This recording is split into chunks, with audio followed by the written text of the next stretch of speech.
하나님 말씀 창세기 2장 15절에서 17절까지 보도록 하겠습니다. 창세기 2장 15절에서 17절까지입니다. 같이 읽도록 하겠습니다. 15절에서 17절까지. 여호와 하나님이 그 사람을 이끌어 에덴 동산에 두어 그것을 경작하며 지키게 하시고 여호와 하나님이 그 사람에게 명하여 이르시되 동산 각종 나무의 열매는 내가 임의로 먹되 선악을 알게 하는 나무의 열매는 먹지 말라. 내가 먹는 날에는 반드시 죽으리라 하시니라. 지난번까지 해서 우리는 4장 2항 중에서 최초의 인간이 지식과 의와 거룩에 있어서 하나님의 형상을 따라 지음 받았다라고 하는 사실과 인간이 몸과 영혼 혹은 몸, 영, 혼으로 지음을 받았다라고 하는 사실에 대해서 살폈습니다. 오늘은 그 4장 2항에 다루지 않은 그 마지막 내용들을 살펴보도록 합니다. 주보를 참조하시고 4장 2항 같이 한번 읽어보도록 하겠습니다.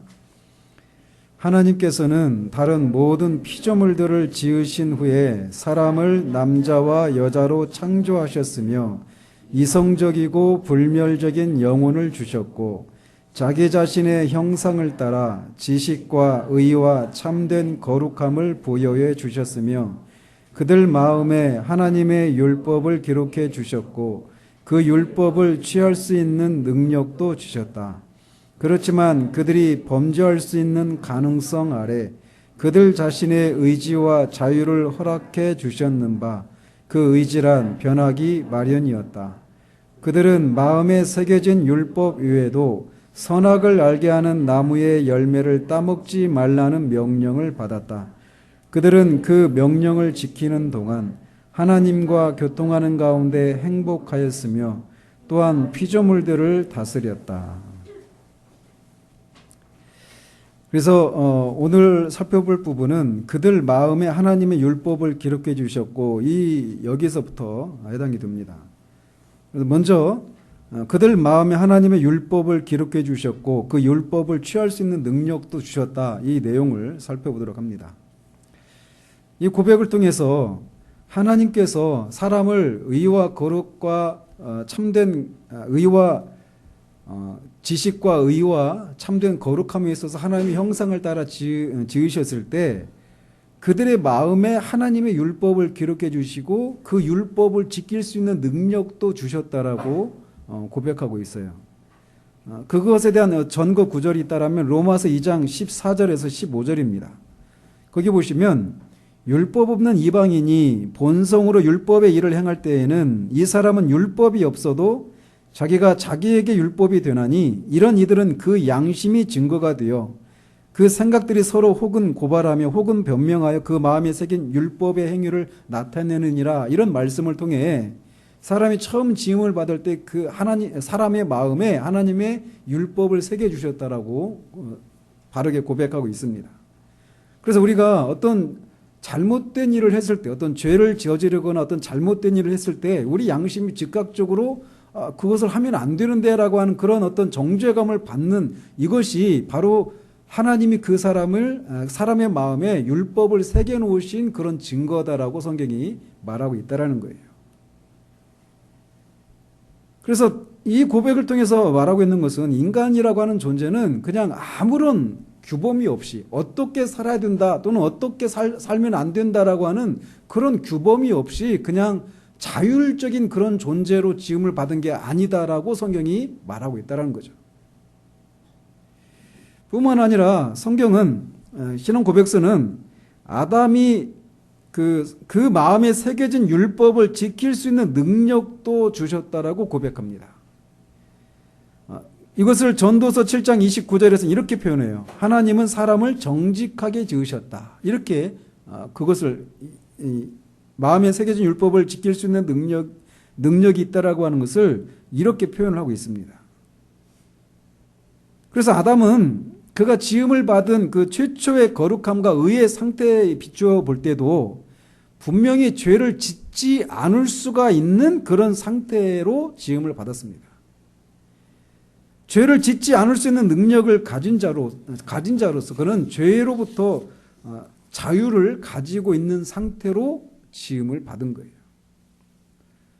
이것은 굉장히 중요한 의미를 우리에게 던져줍니다.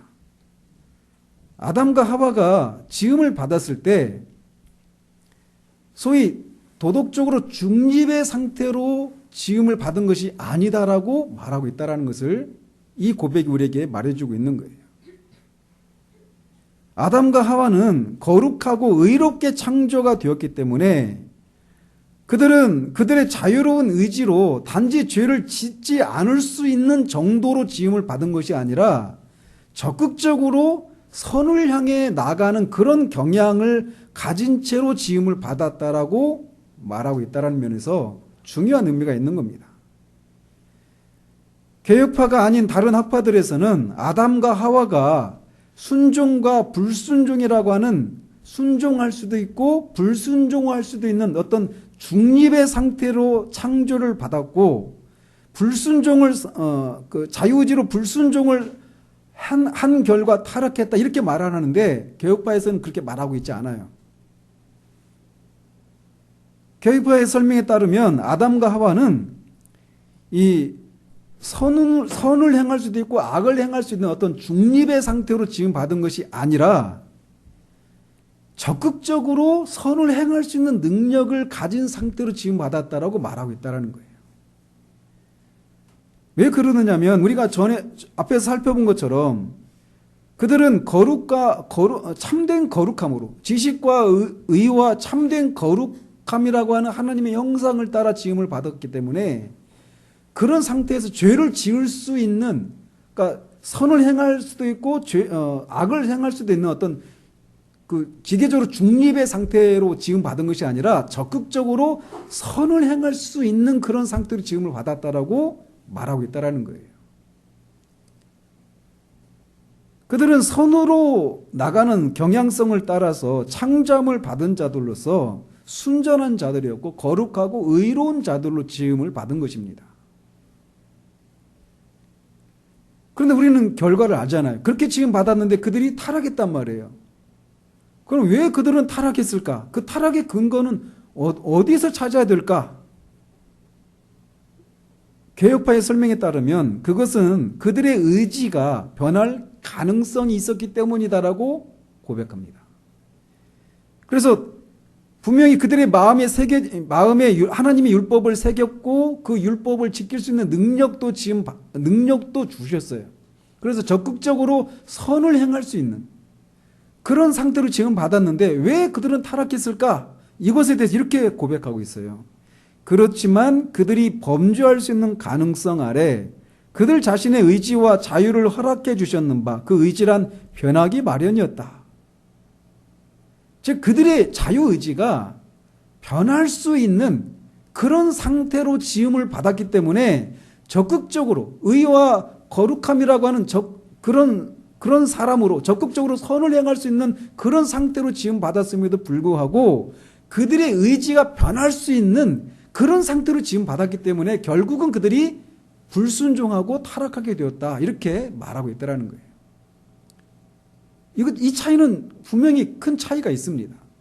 선을 행할 수도 있고 악을 행할 수도 있다. 이건 약간 소극적인 그런 측면이에요. 근데 적극적으로 선을 행할 수 있는 상태로 지금 받았는데 그들의 그 선을 행할 수 있는 그 의지, 자유의지를 주셨는데 그 자유의지가 변할 수 있는 상태로 주셨다. 그래서 그들의 자유의지를 가지고 불순종의 길을 선택한 결과 타락했다. 이렇게 말하고 있다는 거죠. 이어서는 고백서는 이렇게 말을 합니다. 그들은 마음에 새겨진 율법 외에도 선악을 알게 하는 나무의 열매를 따먹지 말라는 명령을 받았다라고 고백합니다. 이것은 선악을 알게 하는 나무와 관련된 그런 금지 명령을 통해서 이 금지 명령은 사람이 지켜야 하는 규범을 대표적으로 상징함을 뜻합니다. 일반적으로 선악을 알게 하는 나무와 관련해서 사람들이 많이 가지고 있는 궁금증 중에 하나가 뭐냐면 그 선악을 알게 하는 나무가 어떤 나무인가, 이것에 대한 궁금증을 가지고 있어요. 그리고 선악을 알게 하는 나무라고 하는 이름이 뜻하는 것이 무엇인지, 또 선악을 알게 하는 나무의 열매를 먹지 말라라고 하는 이런 금지 명령을 주신 까닭이 무엇인지와 관련해서 사람들이 질문들을 가지고 있어요. 우선 선악을 알게 하는 나무의 열매가 어떤 나무인가? 어떤 사람들은 그 나무가 사과나무였다 이렇게 얘기를 하기도 해요. 실제로 남자들 이렇게 목을 떼라고 하잖아요. 여기 이 부분을 영어로 아담스 애플이라고 그래요. 애플이 사과잖아요. 그래서 아담이 그때 얘기했죠. 아담이 막 그 먹다가 하나님이 아담을 부르니 놀래가지고 딱 삼키다 목에 걸려가지고 이렇게 튀어나왔다. 우스갯소리를 하잖아요. 그래서 아담스 애플이라고 하는데 그렇지 않다라는 거예요. 그 나무가 어떤 나무인지 우리는 알 길이 없어요. 근데 왜 사람들이 그런 생각을 했을까? 왜 사과나무가 선악을 알게 하는 나무다 이렇게 생각을 했을까? 아무 근거 없이 얘기한 게 아니에요. 보면은 이 아가서 8장 5절에 보면 뭐 사과나무 아래에서 내가 너를 깨웠노라 이런 이걸 가지고 사과나무다 이렇게 말하는 사람도 있는데 그건 너무 엉터리 없는 얘기고, 라틴어로 보면 악 또는 불행이라고 하는 단어와 사과 혹은 실과라고 하는 그 단어가 말룸이라고 하는 단어예요. 근데 동음 이의예요. 똑같은 단어인데 의미는 달라. 어떤 때는 악, 불행을 나타나기도 하고 어떤 때는 사과나 실과, 과일을 뜻하기도 해요. 그래서 이제 이 선악을 알게 하는 나무가 이 라틴어의 근거에서 이 사과나무다 이렇게 거기에서 연유해 가지고 이 선악을 알게 하는 나무가 사과나무다 이렇게 유래가 되었다라고 하는 설이 있어요. 그렇지만 성경을 살필 때 우리는 선악을 알게 하는 나무가 사과나무라고 하는 것을 찾을 수 있는 근거가 없습니다. 우리는 그게 어떤 나무인지는 몰라요. 그리고 또 하나는 이 선악을 알게 하는 나무와 관련해서 사람들이 혼동을 겪고 있는 것 중 하나가 뭐냐면 그 나무 자체가 선악을 구별하는 나무라라고 생각하는 그런 오해예요. 그 나무 열매를 먹으면 선과 악을 분별할 수 있게 된다라고 마귀가 사탄이 얘기했잖아요. 여자한테. 근데 그건 거짓말이에요. 그 나무 열매를 먹으면 실제로 선과 악을 분별할 수 있게 된다 이런 의미가 아니란 말이에요. 그건 거짓말이었습니다. 사탄의 거짓말이에요. 그 나무 열매를 먹으면 선과 악을 분별할 수 있게 되는 게 아니에요. 혹자는 그렇게 생각할 수 있죠. 그들이 먹고 눈이 밝아져서 자신의 벌거벗은 것을 보았다. 즉 그게 악하다라고 하는 것을 깨달았다 이렇게 해석한단 말이에요. 그런데 성경은 그들이 발가벗은 것이 악이다라고 하는 근거가 없어요. 그들이 앞에 보면 발가벗었지만 부끄러워하지 않았다라고 얘기해요. 즉 그 나무 자체가 선과 악을 알게 하는 그런 나무다 이렇게 해석하면 안 돼요. 그런데도 왜 그 나무를 선과 악을 알게 하는 나무다라고 이렇게 말을 했는가? 거기에 대한 그 해석은 두 가지입니다. 하나는 결과적으로 그들이 그 나무 열매를 따먹고 나서 결과적으로 선과 악이 무엇인가를 알게 되었기 때문에 선악을 알게 하는 나무다 이렇게 말한다라고 하는 한 가지 해석이 있고, 또 하나는 성례전적인 그런 의미가 있습니다. 결과적이라고 하는 말이 뭐냐? 이것에 대해서 토마스 빈센테라고 하는 청교도 목사는 이렇게 말을 합니다. 그 나무의 열매를 먹음으로써 그가 선에서 떨어졌다는 사실을, 즉 하나님의 형상과 은총을 잃어버렸다는 사실을 결과적으로 알게 해주는 나무, 또 그가 그걸 먹은 결과 그가 악으로 떨어졌다는 사실을 결과적으로 알게 해주는 나무이기 때문에 선과 악을 알게 해주는 나무다, 이렇게 말을 한다고 해석을 합니다. 이런 한 가지 해석이 있어요. 결과적으로 그걸 따먹고 나서 결과적으로 내가 선에서 떨어졌구나, 하나님의 형상과 하나님의 은총을 잃어버렸구나, 그게 선인데 그걸 잃어버렸다라고 하는 것을 따먹고 나서 알게 해주는 나무, 그래서 선악을 알게 하는 나무다, 이렇게 말한다라는 거예요. 또 그걸 따먹고 나서 내가 죄와 비참함에 빠졌구나 라고 하는 것을 알게 해주는, 내가 악으로 떨어졌구나, 이것을 알게 해주는 나무여서 선과 악을 알게 해주는 나무다, 이렇게 말한다라고 하는 해석이 한 가지가 있습니다. 또 하나는 이 성례전적인 그런 의미가 있어요. 이게 뭐냐, 성례라고 하는 것은 어떤 그 행위나 어떤 물건을 통해서 그것들이 상징하는 그런 것들을 성례라고 해요. 그래서 우리가 오전에도 성례를 하나 했죠. 성찬이라고 하는 성례를 우리가 성례를 실행했잖아요. 그런 것처럼 선악을 알게 하는 나무가 성례전적인 그런 의미가 있다라는 거예요. 그래서 그 나무의 열매를 먹지 말라라고 하는 그런 하나님의 금지 명령을 통해서 이 선악을 알게 하는 나무는 선악의 순종과 불순종을 시험하는 상징을 갖는다라고 하는 그런 의미가 있다라는 거예요. 그러니까 선악을 알게 하는 나무의 열매를 보면서 아담이 볼 때마다 저걸 먹으면 내가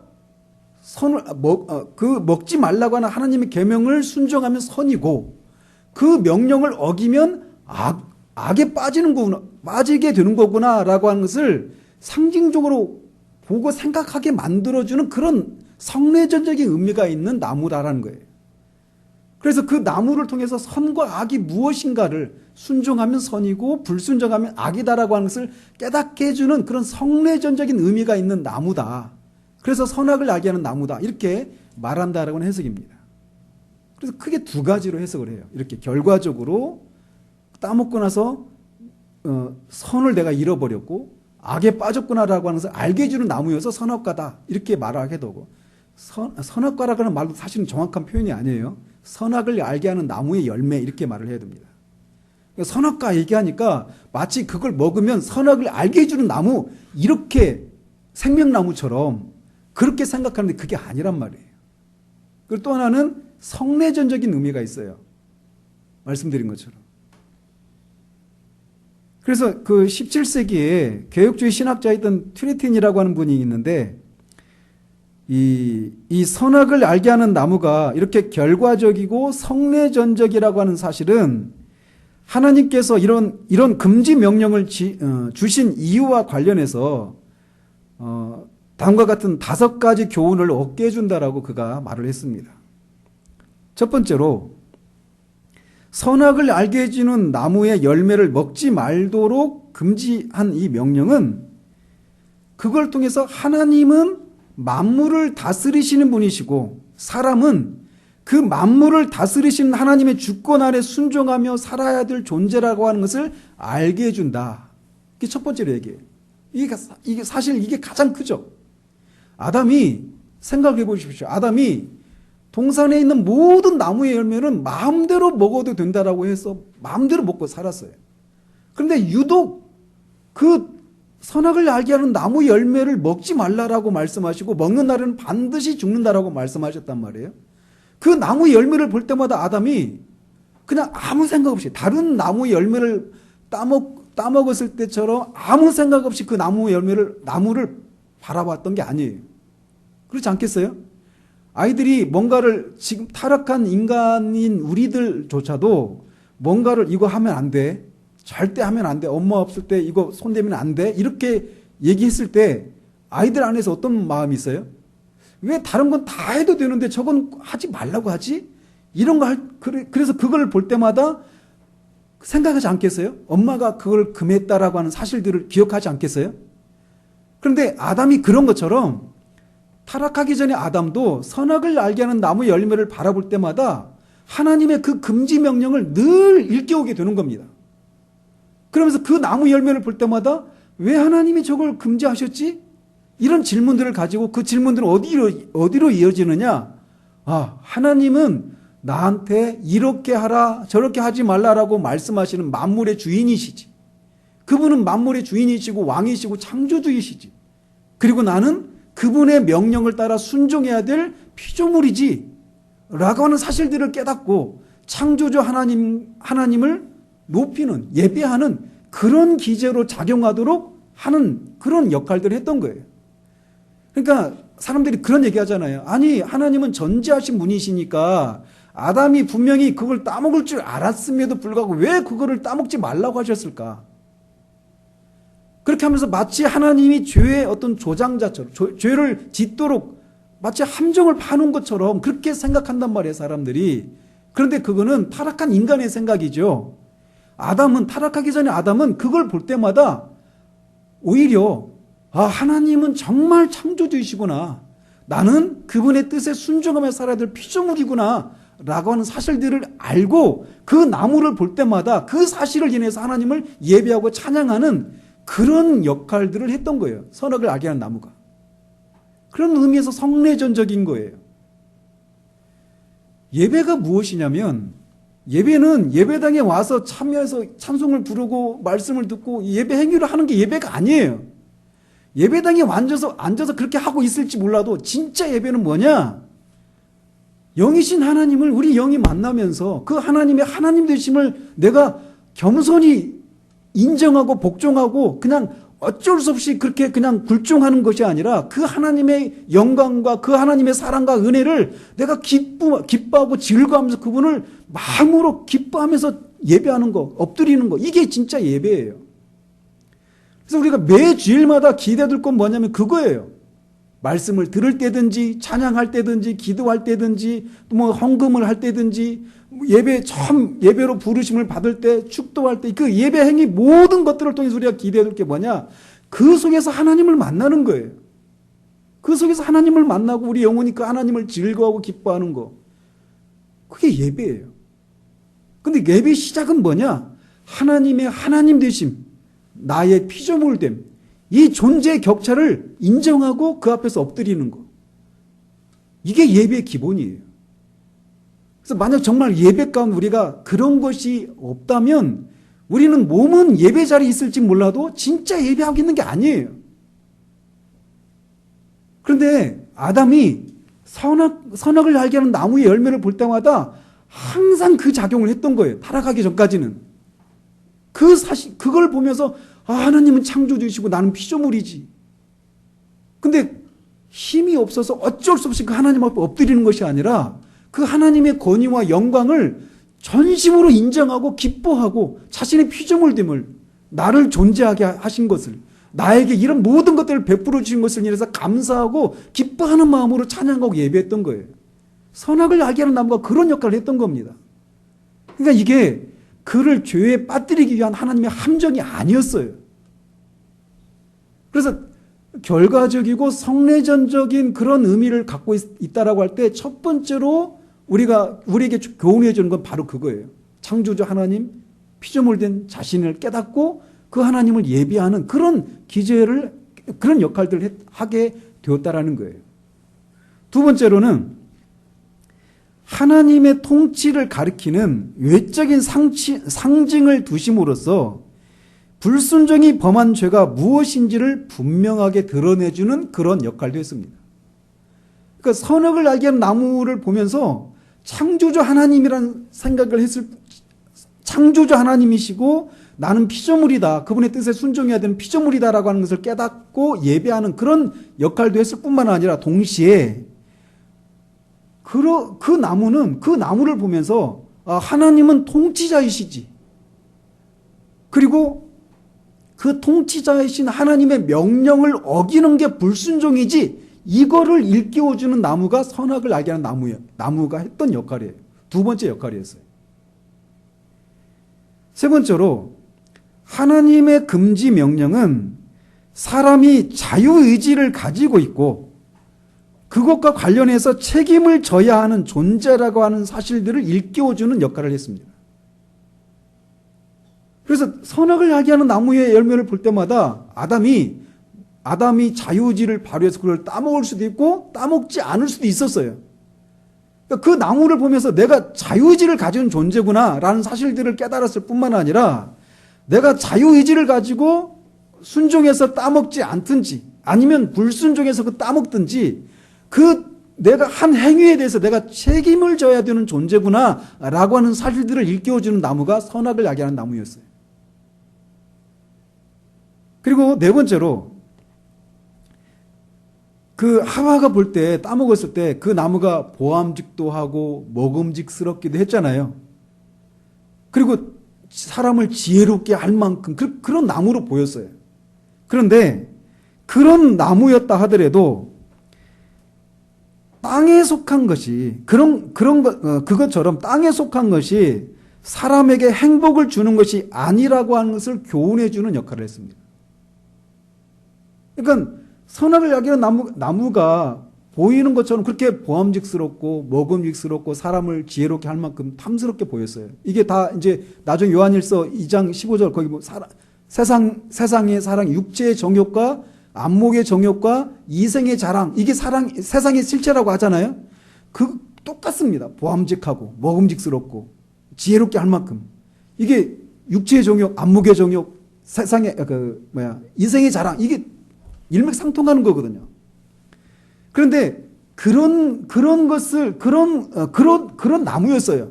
그런데 그 나무를 따먹으면 행복해진다, 이걸 일깨워주는 것이 아니라 그런 나무였음에도 불구하고 내가 하나님의 뜻에 순종할 때, 내가 하나님을 즐거워하고 하나님으로 만족할 때 내가 진짜 행복한 존재지라고 하는 것을 일깨워주는 나무가 선악을 알게 하는 나무였어요.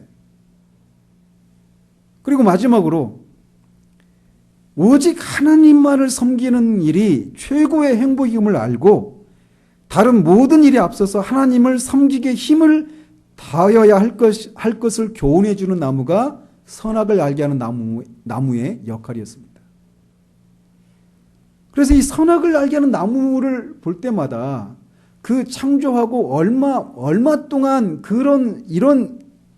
이런 상태 가운데 아담이 있었는지, 타락하기 전까지 얼마나 기간이 있었는지 우리는 정확하게 알 수 없어요.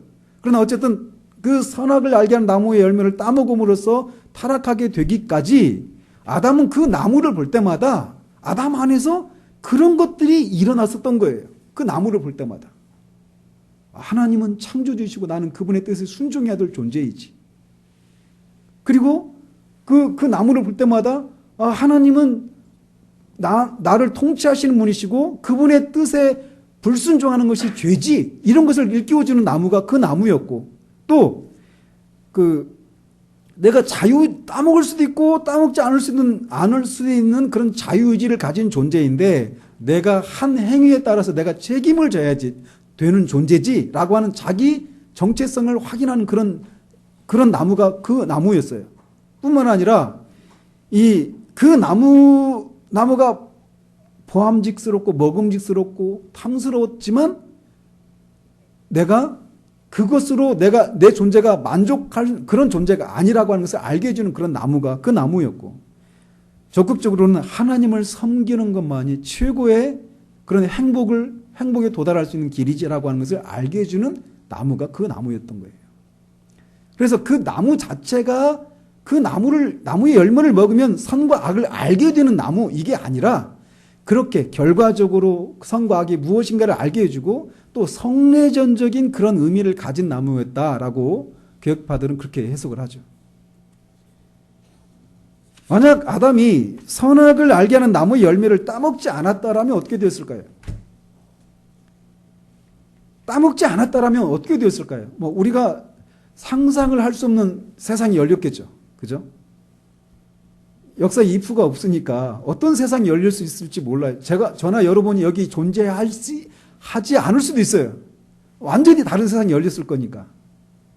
근데 어쨌든 아담이 만약에 하나님이 금지하신 명령을 끝까지 순종했다면, 거기서 말하는 끝까지라고 하는 것은 아담이 죽을 때까지 그 나무의 열매를 따먹지 않는, 죽을 때까지 따먹지 말아야 되는 건 이건 아닙니다. 일반적으로 이 영어로 probation이라고 하는데, 그러니까 유예기간이 있어요. 시험기간이 있었어요.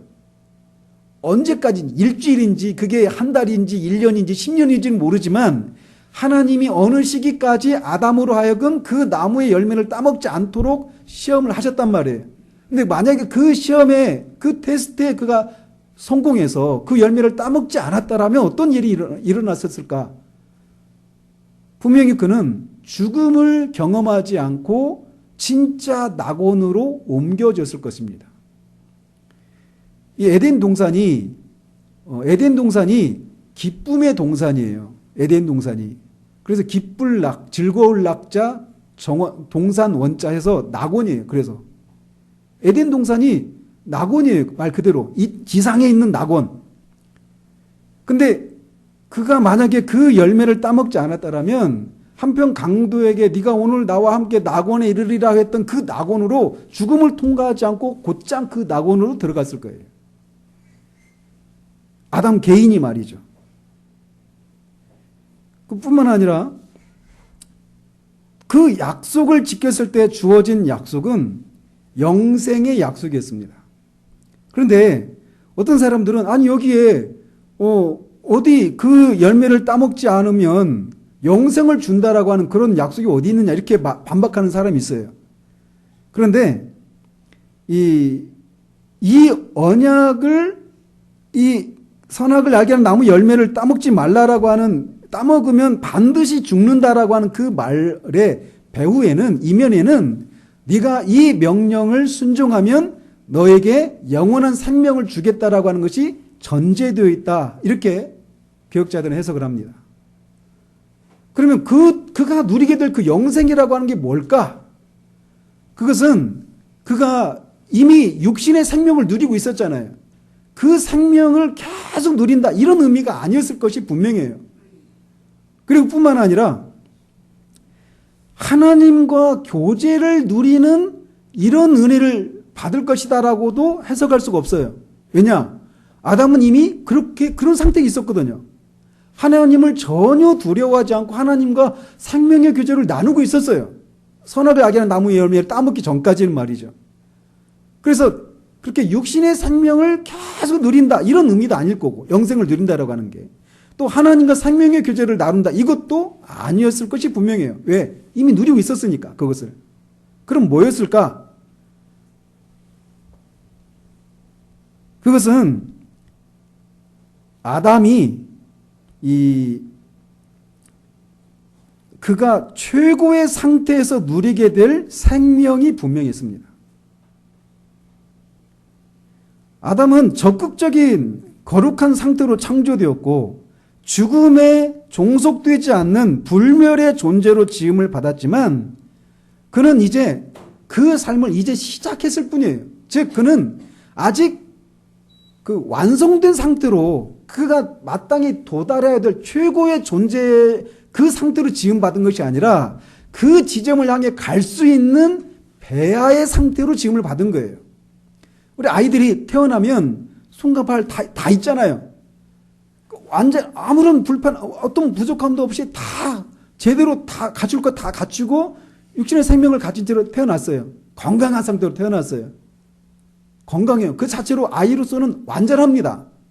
그러나 그게 최상의 상태에 이를 게 아니잖아요. 신체적으로도 그렇고 정신적으로도 그렇고 영적으로도 아직 그 아이는 이제 시작했을 뿐이지 완성된 상태가 아니란 말이에요. 아담도 마찬가지였습니다. 그가 죄가 없는, 적극적으로 선을 행할 수 있는, 그래서 하나님의 형상, 하나님의 인간을 하나님의 형상 중에 아주 핵심적인 지식과 의와 거룩함이라고 하는 하나님의 형상을 잃어버리지 않은 채로 태어나서 지음을 받아서 적극적으로 하나님을 즐거워하고 하나님을 기뻐하고 하나님을 위해 살 수 있는 그런 상태로 지음을 받았지만 아직 마땅히 도달해야 될 지점은 아니었어요. 어떤 면에서 그랬을까요? 그는 그것을 잃어버릴 수 있는 가능성을 가지고 있는 상태였어요. 그는 아직도 잃어버릴 수 있었어요. 그런 상태를. 실제로 잃어버렸죠. 그래서 그 결과 그는 죽음에 종속될 수도 있는 상태로 지음을 받은 거예요. 그런데 그 시험에 통과하면 그럴 가능성이 없어지게 되는 거예요.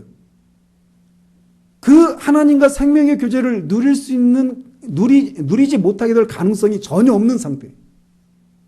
하나님을 기뻐하지 않을 수 있는 가능성이 전혀 없는 상태. 죽지 않을 수 있는, 죽을 수 있는 가능성이 전혀 없는 상태. 그런 상태가 완성된 상태란 말이에요.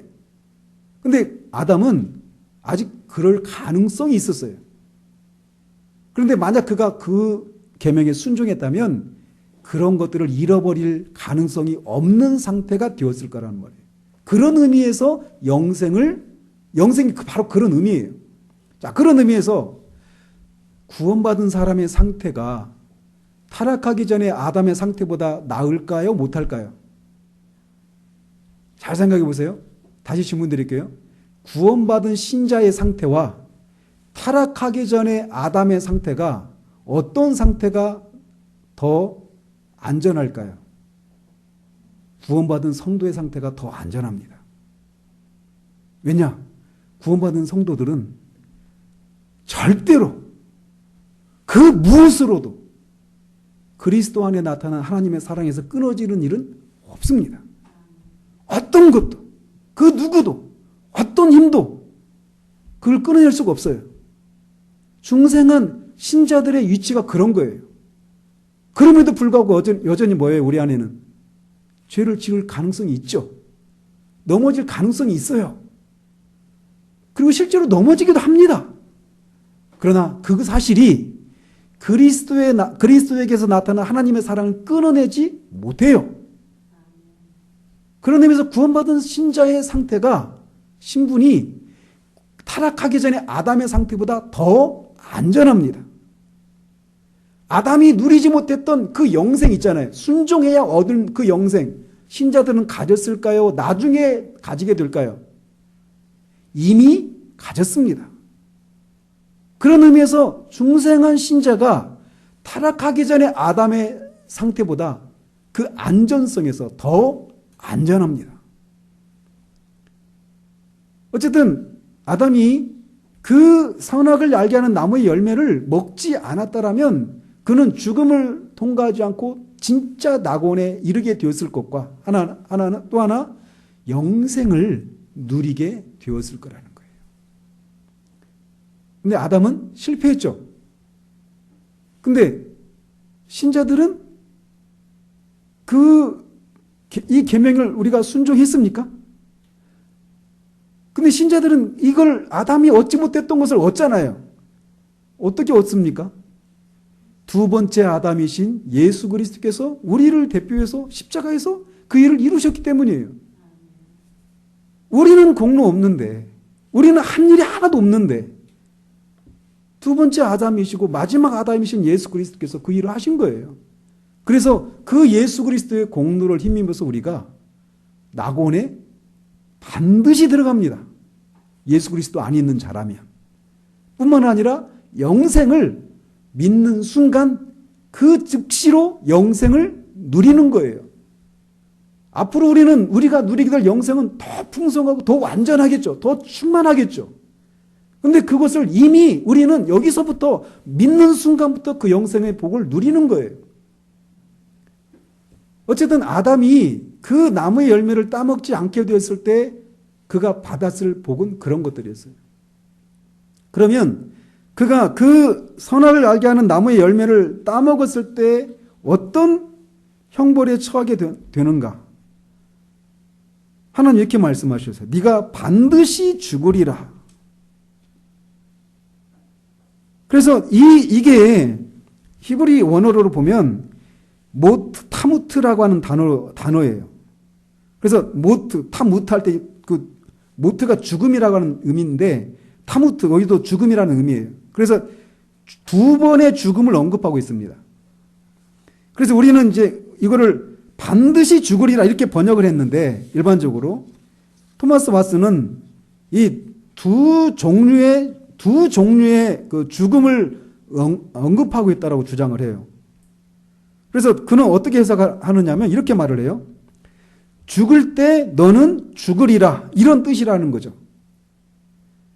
즉 네가 회복되기 위한 어떤 모종의 방편이 발견되지 않는다면 네가 육체적 죽음과 함께 영원한 사망을 겪으리라. 이런 의미라는 거예요. 타락했잖아요. 아담이 타락했는데 그 타락의 결과에서 벗어날 수 있는 그런 어떤 길을 발견하지 못한다라면 네가 육체적으로 죽을 때 영원히 죽는다. 이런 의미라는 거예요. 그러니까 육체적으로 죽을 때 네가 진짜 죽음을 경험할 것이다. 이렇게 얘기하고 있어요. 그래서 육체의 죽음과 영원한 죽음을 여기서 네가 반드시 죽는다. 모트 타무트라고 하는 단어가 그것을 의미한다라고 해석을 해요.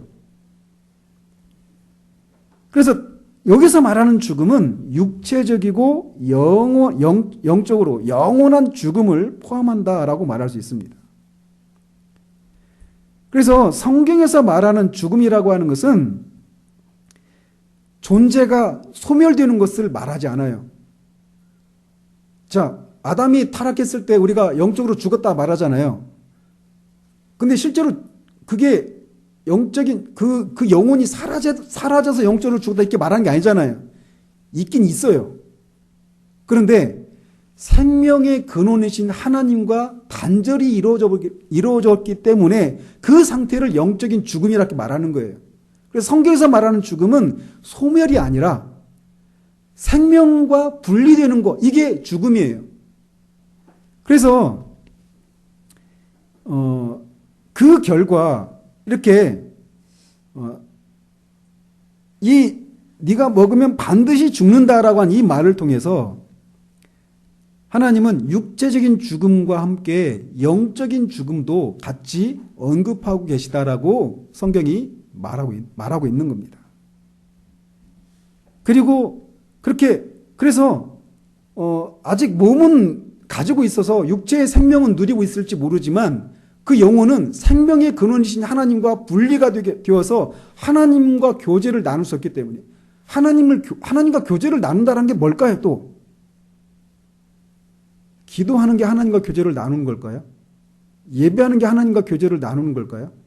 말씀을 읽고 듣는 것이 하나님과 교제를 나누는 걸까요? 형식적으로는 그렇습니다. 외형적으로. 그렇지만 외형적으로 겉으로 그런 것을 하고 있다고 해서 아까 앞에서도 예배를 드리는 게 진짜 예배가 무엇인지를 말씀드렸잖아요. 그런 것처럼 교제를 나눈다라고 하는 것도 진짜 살아계신 하나님, 영이신 하나님, 보이지 않지만 진짜 존재하시고 역사하시고 살아계신 하나님과 생명적인 접촉을 이루는 것. 그래서 르이존스가 그렇게 하잖아요. 기도는 살아계신 하나님과의 살아있는 접촉이다 이렇게 표현하잖아요. 그냥 기도 시간을 때우는 게 진짜 기도하는 게 아니에요. 기도 가운데 진짜 하나님과 살아있는 접촉을 갖는 거, 이게 진짜 기도인 거예요. 예배도 마찬가지예요. 그러니까 우리가 하나님과 교제를 나누는 어떤 외적인 행위를 하고 있는 것이 하나님과 교제를 나눈다 이렇게 말할 수가 없어요. 오늘도 주일이어서 많은 사람들이 교회를 찾고 예배도 드리고 교회 안에서 이런저런 일들을 할 수 있어요. 그러나 살아계신 하나님과 아무런 접촉이 없이 나 혼자 열심을 내고 나 혼자 그냥 하나님은 어떤 분이라고 하는 상정을 하고 그것에 따라서 그냥 나 혼자 하고 있을 뿐이에요. 한 번도 부딪힘이 없이. 마치 지구를 떠는 지구 상공 위에 있는 수많은 인공위성들이 수없이 돌고 있지만 한 번도 지구와 충돌을 일으키지 않는 그런 것처럼 나도 신앙생활 하고는 있어요. 어려서부터 계속 해왔어요. 그러나 살아계신 하나님과 한 번도 접촉이 없어요. 그건 진짜 신앙생활 아니에요. 그래서 아담은 타락하고 나서 곧바로 하나님이 찾아오셨죠. 그죠? 하나님의 은혜로 곧바로 찾아오셨어요, 하나님이. 그런데 아담의 후손들은 이제 하나님으로부터 떨어진 채로 그렇게 자기 마음대로 사는 거예요. 그러면서 아담의 후손들이 성경을 여러분이 보시면 처음부터 우상을 만들었던 게 아니에요. 그럼 그들은 하나님을 안 섬겼느냐? 섬겼습니다. 분명히 하나님을 섬기고 있었어요. 섬기는 어떤 외적인 행위들을 했단 말이에요. 그러나 하나님과 아무런 접촉도 없고 관계를 누리지 못하는 그런 모습이었던 거죠. 어쨌든 아담이 선악을 알게 하는 나무의 열매를 따먹은 것에 대한 따른 그 형벌은 육체적인 죽음뿐만 아니라 영적인 죽음, 이 땅을 사는 동안에 영적인 죽음의 상태를 경험하는 거예요. 하나님과 한 번도 접촉이 없이. 그리고 육체가 진짜 죽음을 맞이할 때 영원한 죽음을 죽는 겁니다. 그 형벌을 하나님이 그 나무 열매에 걸어 놓으신 거예요. 그 내용을 신앙고백서가 얘기하고 있어요. 그리고 마지막으로 신앙고백서는 이렇게 말합니다. 그들은 그 명령을 지키는 동안 하나님과 교통하는 가운데 행복하였으며 또한 피조물들을 다스렸다. 즉 사람이 하나님과 교제를 하고 피조물을 다스리는 행복을 누리는 것은 오직 하나님의 법과 명령을 지킬 때라야만 이루어진다라고 말하고 있는 거예요. 자, 여기에 너무나 중요한 내용이 있는 거예요. 즉, 이 고백을 통해 우리는 무엇을 알 수 있느냐면 인간의 본질이 무엇인가를 우리에게 말해주고 있어요.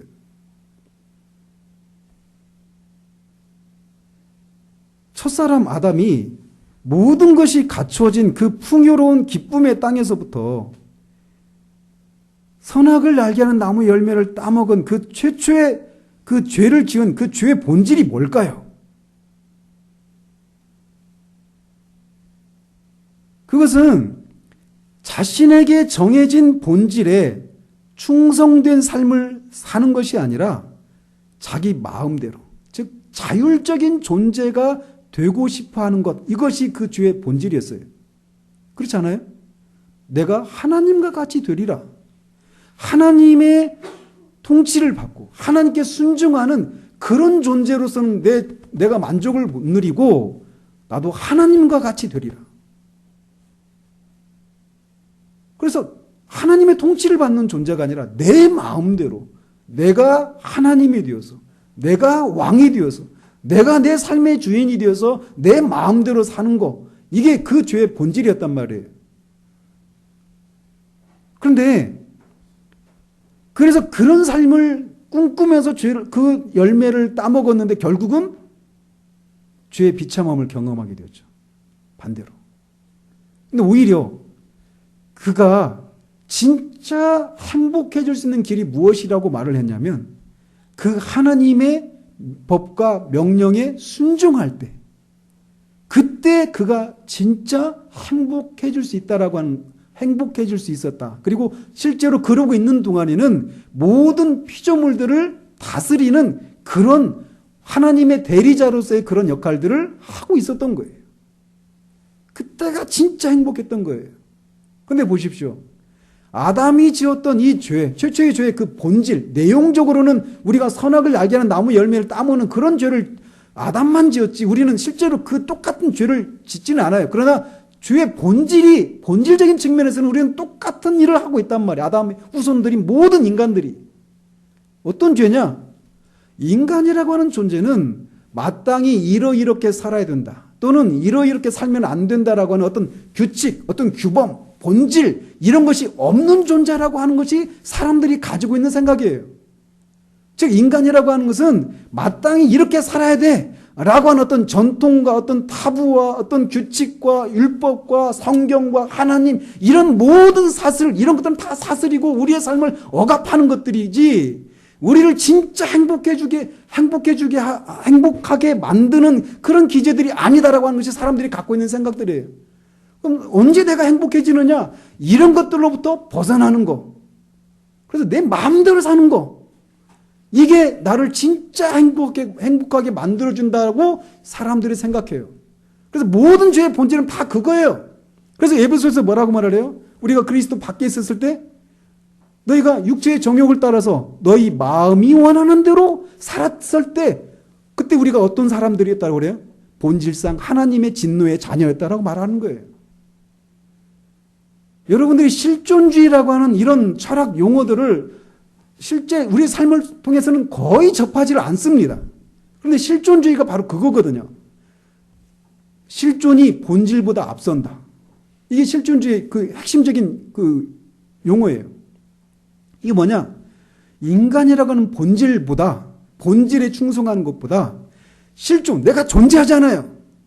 존재하고 있는 내가 내 마음이 원하는 대로, 내가 느끼는 대로, 내가 하고 싶은 대로 거기에 감정에 충실하는 거, 이게 진짜 그렇게 삶을 살아서 내 스스로 어떤 인간의 삶을 스스로 개척하고 그렇게 해나가서 진짜 행복에 이르는 것이 진짜 삶이지, 인간이라고 하는 삶은 인간은 이렇게 살아야 된다라고 하는 이런 규칙과 어떤 법칙과 이런 것들에 얽매여서 사는 것은 진짜 행복한 삶이 아니다. 이게 실존주의가 말하는, 지향하고 있는 삶의 모습이란 말이에요. 그래서 실제로 우리가 실존주의라고 하는 말을 듣고 그 용어 자체를 듣고 있지는 못하지만, 여러분이 드라마나 영화나 어떤 세상의 그 풍조를 대변하는 그 많은 그런 매체들을 한번 보십시오. 다 거기에 깔려있는 게 다 뭐예요? 결혼. 성경이 하나님의 법으로서 정해놓은 결혼, 이것이 아니라, 결혼, 남자와 여자가 만나는 게 결혼인데 이젠 남자와 남자가 만나서 결혼하고 여자와 여자가 만나서도 결혼하고, 그런 것들이 다 어디서 나오느냐? 인간이라고 하는 어떤 본질이 있는 게 아니다. 인간이라고 하는 삶은 어떤 이렇게 살아야 된다라고 어떤 본질적으로 규정된, 원래부터 정해져 있는 그런 삶의 모습이 있는 게 아니라, 그냥 내 스스로 내가 원하는 대로 내 삶을 개척해 나가는 거, 이게 진짜 삶이야. 까르페 디엠. 지금 현재의 삶을 누려라. 언제 돌아올지 모르는데, 인생이 한 번밖에 없는데 언제 우리가 그 고리타분한 그런 전통과 어떤 사회적인 타부와 이런 것들에 얽매여서 내가 하고 싶은 걸 못한 채 살아가느냐. 그건 진짜 불행한 삶이다. 용기가 없는 삶이다. 이게 세상의 풍조예요. 근데 성경은 우리가 뭐라고 말을 하느냐? 인간의 본질이 있다라는 거예요. 인간은 인간이기 때문에 마땅히 어떻게 살 때 인간이 진짜 인간 된다라고 하는 것을 성경이 우리에게 말해주고 있다는 거예요. 그걸 우리가 어떻게 알 수 있습니까? 우리를 만드신 창조주신 하나님이 말씀을 통해 우리에게 말씀해 주셔서 우리가 알고 있는 거예요. 그 하나님의 말씀이 뭐라고 말을 하느냐? 인간이 하나님의 법과 명령에 순종할 때 거기에서 진짜 인간은 진짜 행복을 누리게 되고, 만물을, 피조물을 다스리는 정복자로서의 그런 삶을 살게 된다라고 말한다라는 거예요. 선악을 알게 하는 나무를 통해서 우리가 인간의 본질이, 인간은 그렇게 하나님의 명령에 순종하며 살 때 진짜 행복을 누리는구나, 이런 존재라고 하는 것을 알게 해주는 그런 역할을 선악을 알게 하는 나무, 하나님의 법을 순종하며 살아가야 되는 것이 인간의 본질이다. 그때 진짜 인간은 참된 행복을 누릴 수 있다. 그래서 하나님이 인간을 창조하셨을 때 모든 만물을 다스리는 왕으로서 세우신 그 역할들을 감당할 수 있다라고 하는 것을 성경이 우리에게 말해주고 있어요. 사람마다 다르지만 우리가 진짜 회심하게 됐을 때 우리는 이것을 깨닫게 되는 거예요. 우리가 처음에 회심할 때는 대부분 내가 예수 그리스도의 대속의 은혜로 말미암아 죄의 사함을 받았다라고 하는 사실들이 가장 크게 다가오죠. 근데 그건 시작입니다. 그게 전부가 아니에요. 그것과 함께 뭐가 따라오느냐면 이 사실들을 깨닫게 되는 데까지 가는 거예요. 그래서 회심하고 나면 뭘 깨닫게 되느냐면 내가 누구인가를 알아요. 인간이 어떤 존재인가를 알게 돼요. 그래서 그전에는 몰랐는데, 우리 그 찬양 있잖아요. 복음성가에. 감사해요. 깨닫지 못했는데 내가 얼마나 하나님의 그 사랑을 받는 그런 귀한 존재인지 깨닫게 해주셔서 감사, 이런 찬양 있잖아요. 가사가. 그런 것처럼 회심하고 나서 깨닫게 되는 게 뭐냐면,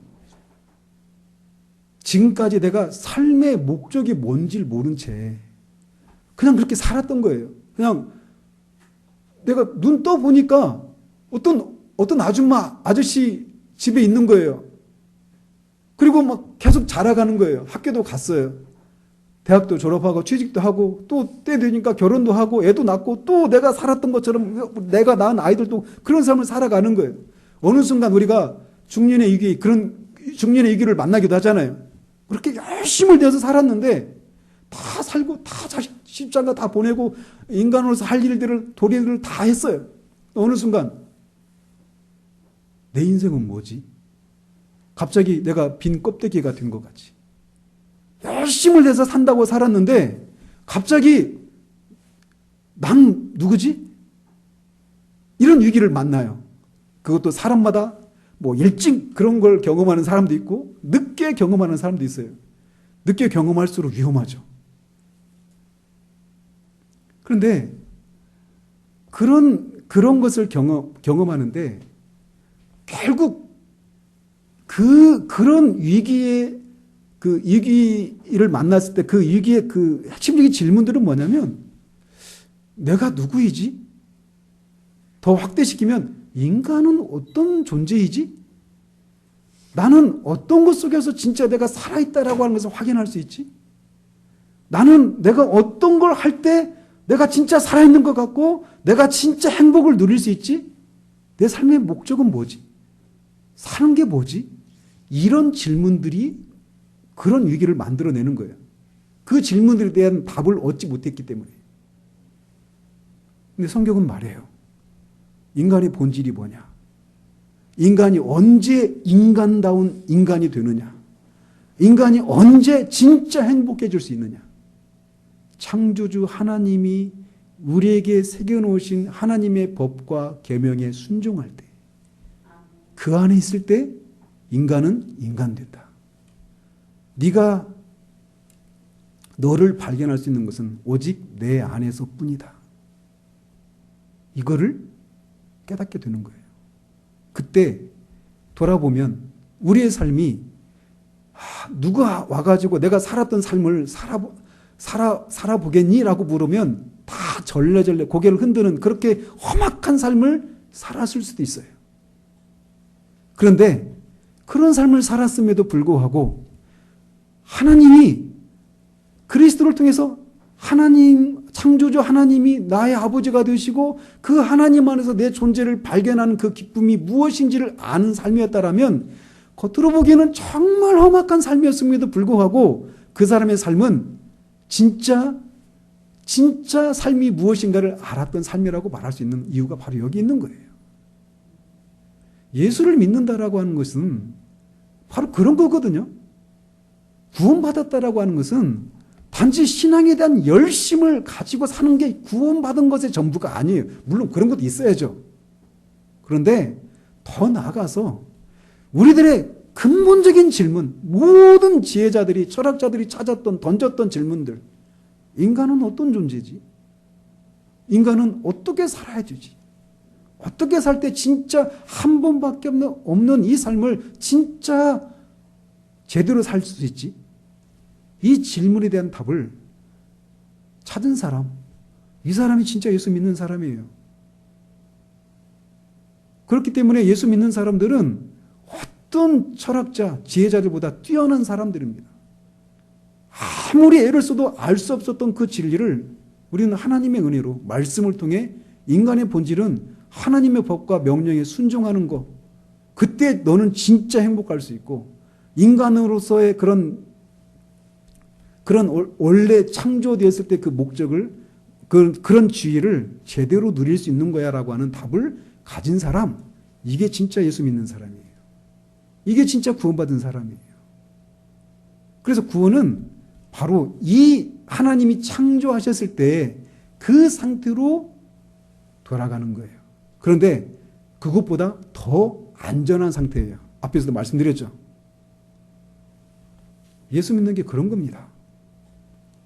그러니 복음을 알고 안 사람이 복음에 미치지 않을 수 있을까요?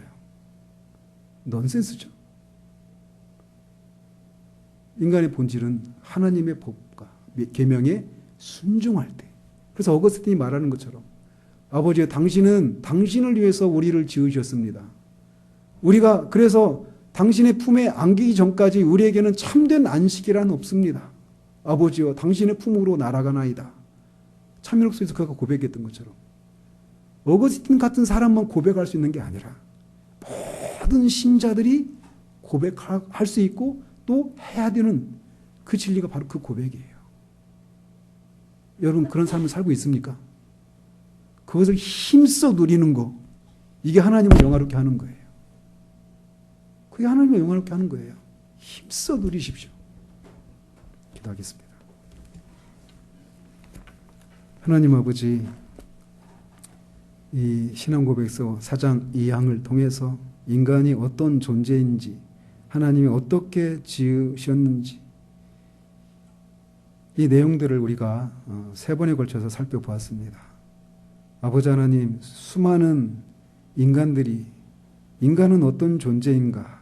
라고 하는 이 질문을 던져왔고, 수많은 지혜자들이, 현자들이 나름대로 이런저런 답들을 해왔습니다. 그러나 이 세상의 지혜로 얻을 수 없는, 세상의 지혜자들이 얻기를 원했지만 얻을 수 없었던 그 진리를, 예수를 믿는 우리 같은 사람들이 그 진리를 알았습니다. 그것은 우리가 하나님의 법과 계명에 순종할 때, 그때 우리는 최고로 행복하고 피조물들에게 종속되는 것이 아니라 피조물들을 다스리는 그런 존재가 된다는 사실들을 우리가 말씀을 통해 다시금 일깨웠습니다.